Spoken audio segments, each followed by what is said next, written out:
All right, I want to take you out live to the city of Kerrville in Texas right now, where local officials now giving an update on the latest when it comes to those catastrophic floods and the rising death toll there. Let's listen in. River to allow search and rescue teams to operate without any interference. This is a tragic time for us.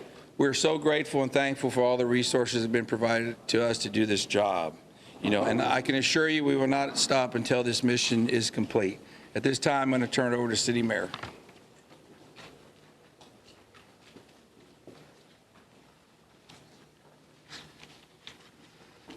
Thank you for being here. I'm Joe Herring Jr. I'm Mayor of the City of Kerrville. I want to reassure our community and those families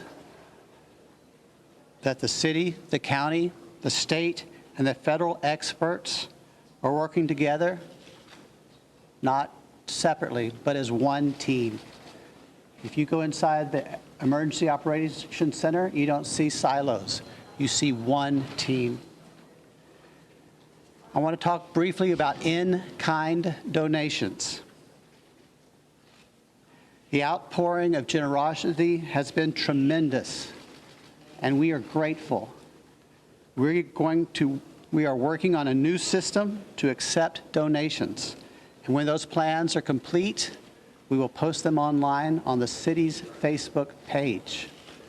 We are grateful. We need a new system to handle the generosity of the world. Financial donations can still go to communityfoundation.net. That's the community foundation of the Texas Hill Country. Again, we are grateful for the generosity of the world. Over and over, I've asked you to pray. It occurred to me that I haven't asked you for what to pray specifically.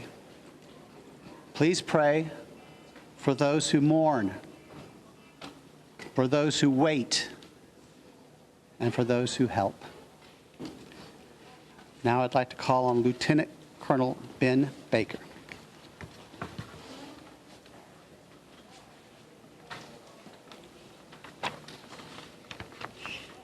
Morning, everyone. Thank you for being here. My name is Ben Baker, Lieutenant Colonel for Texas Game Wardens. I'd like to start out by thanking the Mayor, Sheriff, Chief, our local state partners, Texas Department of Public Safety, and the many others that have responded to this tragic event. We as Texas are strong, and together we face adversity. Your Texas Game Wardens responded in the early mornings of Friday to this tragic event, along with many other local and state partners. Since the early mornings of Friday, your Texas Game Wardens have had over 300 game wardens in the area, serving the people of the state of Texas and the citizens of Kerr County.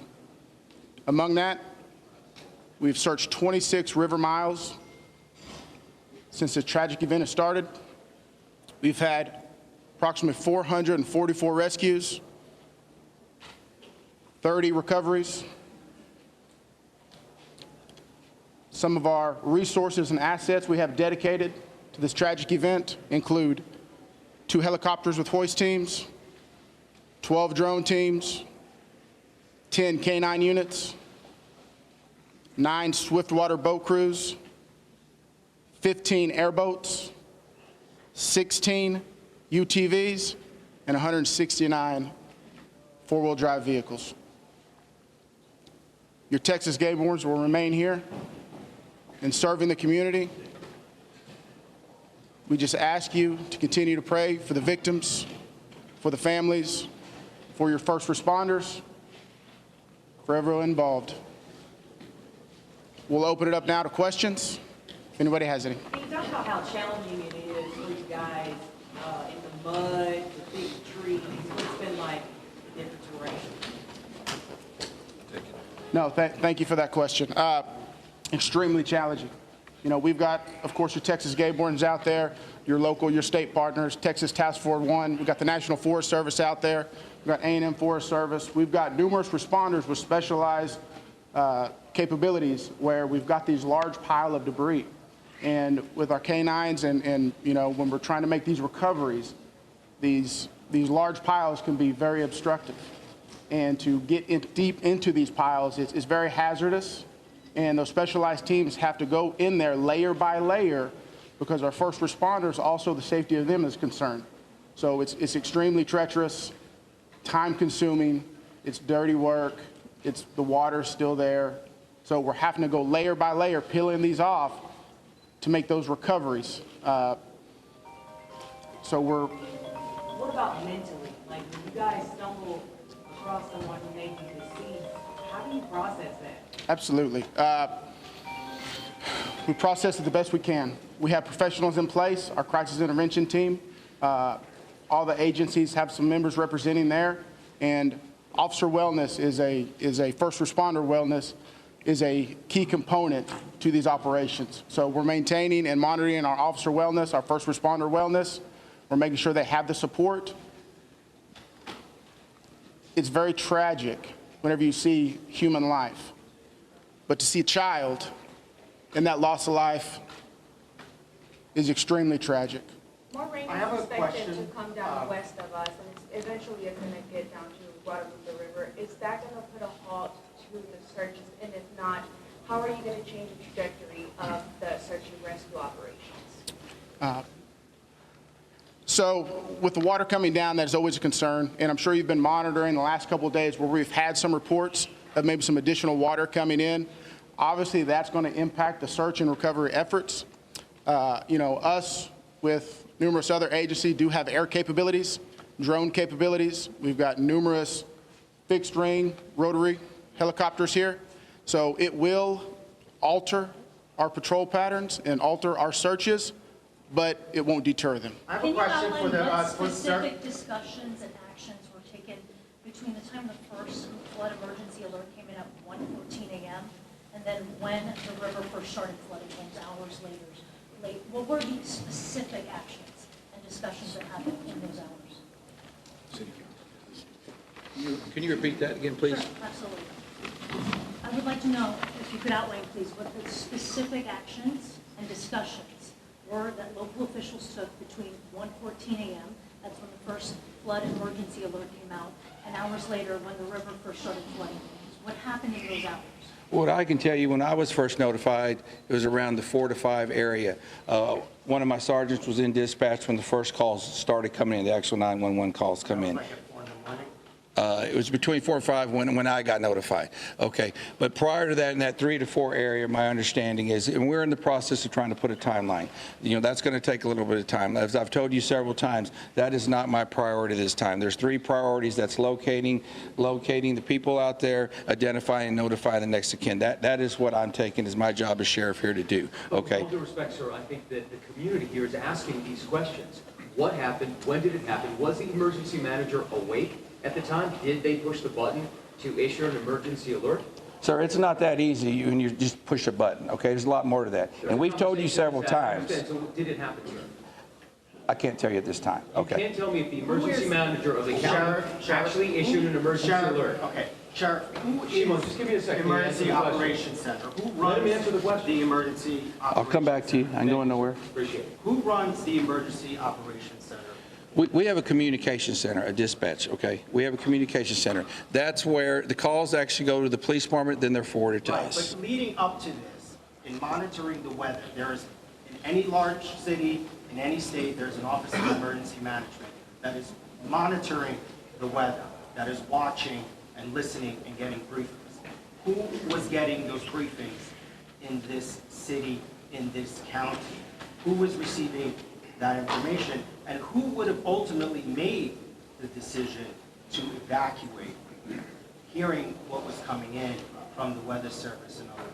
Okay, what we would have done when we get notified, okay, I'm going to tell you. You're not emergency management, though, right? The sheriff's not EOC. No, there is no, I meant as the city. Yeah, help me with that.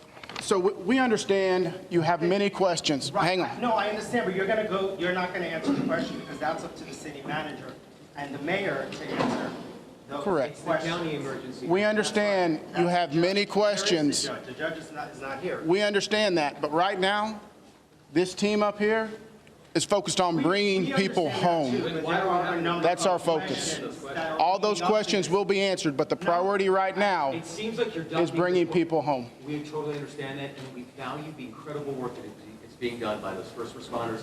We're seeing them out there muddy and sweaty and grinding it out day after day. But your community is asking these questions. And we will get Emergency answers. manager in the county- Right now, all of our resources are focused You should be able to to answer recovery. who was in charge of the Emergency Operations Center at the time that was getting any briefing. Do we have another question? if any I briefings? do. I think I'd like to focus on what local people can be looking for. We're looking at some erosion in roads and safety and them traveling. What can we tell people who live here right now and what they could do in their daily lives? Should they worry about traveling on roads? Do we know anything about that infrastructure? Sure, absolutely. Jonathan Lamb, Kerrville Police Department. So we know that there's substantial road damage. Some roads have been closed for safety. We've got crews out there in the county shoring them up and making sure that people can travel to and from. What we're asking for the public to do to assist us is if they believe that they have seen someone, a victim, notify emergency services. Call 911, let us know, or use our non-emergency numbers, area code 830-257-8181. Contact our dispatch team and we will send officers out there. We also ask folks to limit their travel. Our first responders have had a very difficult time getting to where they need to go because of the amount of people who are flooding our roadways. We understand there's natural curiosity. People want to come here and see the flood damage. Now is not the time for sightseeing. This operation is ongoing and continuous, and it will continue. I've got time for one more question. Last question. As far as I know, the last live rescue, unless there's new information, and I don't believe there is, was made on Friday. All right, I'm afraid that's going to have to do it for this morning. Can someone answer if the bodies have been released to the families, Sheriff? Excuse me. Have the bodies been released to the families? Some. But they're at autopsy. You're still missing. Do we have an estimate among the general population, not just the girls from Mystic, even just credible reports? Is it hundreds still? Is there any estimate among the general population of how many people? No, I've told y'all several times, it's hard to know that number. No, we don't. I know the numbers that we have found, and that's all I know. You still don't want to tell us who was All right, so we're going to continue our operations. The next time that we're going to be in front of y'all will be at 5 p.m. right back here. If there is a critical update, again, we'll provide that information to you through the contact list that you have provided to us. Thank y'all. We appreciate it.